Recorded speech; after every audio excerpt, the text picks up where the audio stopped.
Magandang hapon po sa ating lahat, mga kapatid.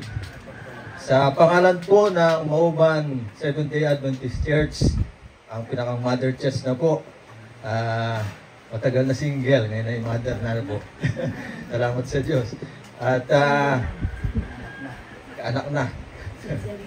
At in behalf po ng mga brethren of Mauban Seventh-day Adventist Church, ay tayo po ay una sa lahat ay nagpapasalamat, nagpupuri sa Panginoong Diyos na siya po ang may akda at patnugot ng okasyong ito na nagbigay sa atin ng karapatan at kakayanan at kalakasan upang isagawa po ang okasyong ito.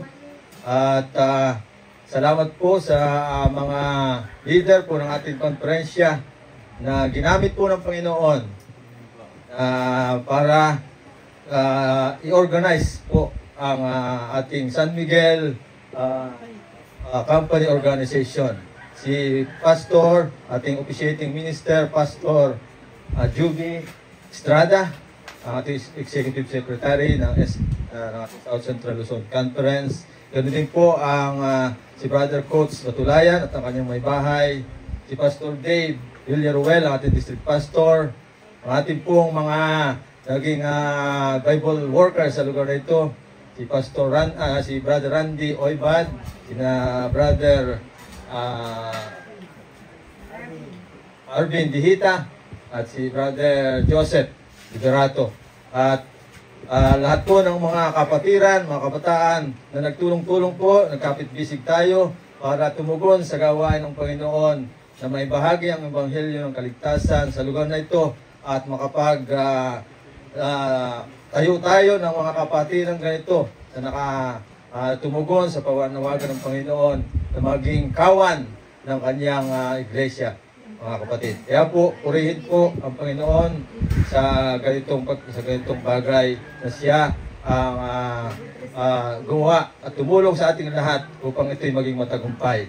Kaya po, mga kapatid, ang aking pong tungkulin ay magbigay po ng ilang mga pangungusap, hamon ng pangungusap sa atin bilang tayo po ang mga kaanib ng iglesyang ito, ang Mother Church at ang ating San Miguel Company Church. Gusto ko itong simula sa isang maikling kwento na kumbaga ay naalala ko po nung ako'y maliit pang bata, ang wika ng aking ina, parang kwento lang ito nung ako natanda na. Sabi nung maliit ka pa niyang bata, na natuto ka ng tumayo at nakakakabang-hakbang ka na, ay palibasa ako maraming gawain. Ay tuwing umaga gusto ko itang papraktising at lumakad, humakbang hanggang sa matuto ka na. Pero marami nga akong gawain. Kaya biniling kita sa iyong nakakatandang kapatid upang siyang umalalay sa iyo na ikaw ay humakbang, magpatuloy, magtsaga, bagaman ikay nabubual.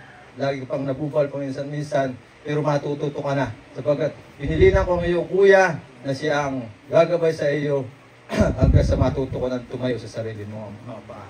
Kaya po, hanggang sa tumagal nga ay nakita ko ang aking sarili, ako pala nga ay kaya ko ng ang aking sarili na maglakad ng mahusay hanggang sa ako'y lubusang lumaki na. Yan. Yun po. At naalala ko din po ang isang karanasan ko sa aking buhay. Doon sa aming bahay noon, nakita ko sa medyo malayo-layo ng napakaraming langgam. At doon sa langgam na yun, nakita ko, kung sila narinig ko lang nag-uusap, siguro napakakasaya nila. Sapagkat ang dami nila nagkakatipon. Pagdating ko sa aming bahay, nakita ko doon sa sulok ng aming lamesa, meron din mga langgam. Mangilan-gilan lang sila. Yan. Pero nung mga ilang oras ang nakaraan, muli ako bumalik sa lamesang yon. At nakita ko marami na pala sila.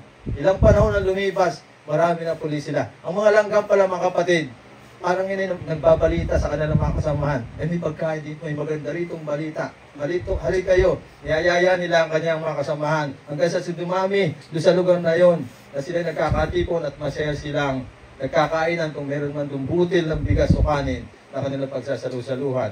Mga kapatid, ano po ang ibig ko sabihin? Ang ibig ko po sabihin, mga kapatid, ay yun ay dalawang klase.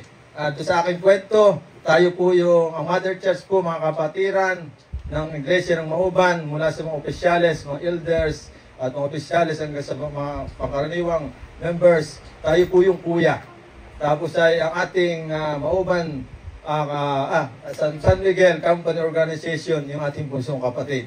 Ngayon, tayo po ay magtutulungan at aalalayan natin sila hanggang sila'y tuluyang makatayo sa kanilang sariling paa at maging ganap na po silang kawan ng iglesia ng ating Panginoon.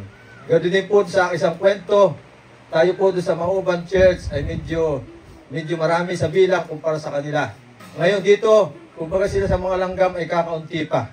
Pero kung sila po ay tutulungan natin at sila mismo, mga kapatid dito, ay magbabahagi din ng balita, ng isang mabuting balita sa iba't ibang mga sulok ng lugar na ito. Tulad ng mga langgam sa aking kwento, hindi magtatagal, daraan ng mga araw, dadami po sila.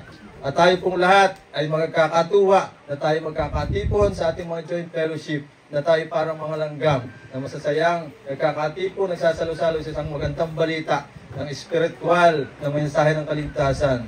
At tayo nagsasama-sama sa isang masayang pamumuhay Kristiyano. At tayo ay masayang makapaglilingkod lalo sa gawain ng Panginoon, kapit-bisig tulungan sa tulong ng ating mga leader at ng ating konferensya, patuloy ng ulad ang gawain ng Panginoon.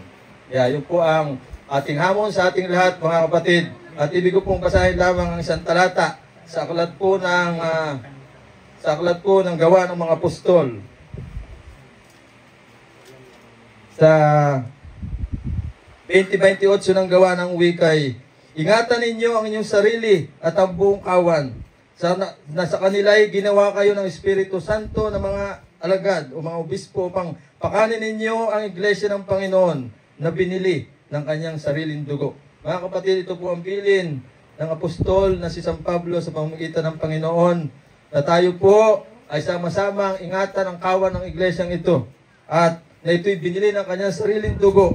Maging mabuti tayo mga alagad at mga leader, mga obispo ng maliit mang organisasyong itong company ng San Miguel, sa ating mga na-elect na mga leader ng San Miguel Company Organization, lalo ng ating Mother Church. Mabuti po gawin po natin maging mabuting leader, maging membro man o leader ng ating iglesia, sapagkat ito'y binili ng kanyang sariling dugo. Ipakita natin sa Panginoon na tayo karapat-dapat, nananait talaga, na na-elect sa mga banal na tungkuling ito upang tayong humayo at mga siwa para sa kaunlaran ng kanyang iglesia. Kaya po, tinahamon ko po ang bawat sa atin, ang Mauban SDA Church, bilang Mother Church, mga leaders, kapatiran, na pari po ba tayong tumayo at itaas ang ating mga kamay?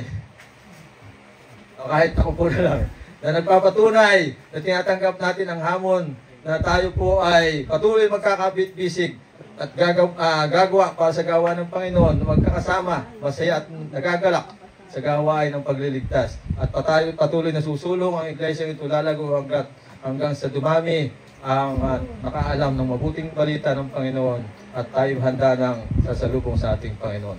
Pagpalain po tayo sa hapong ito.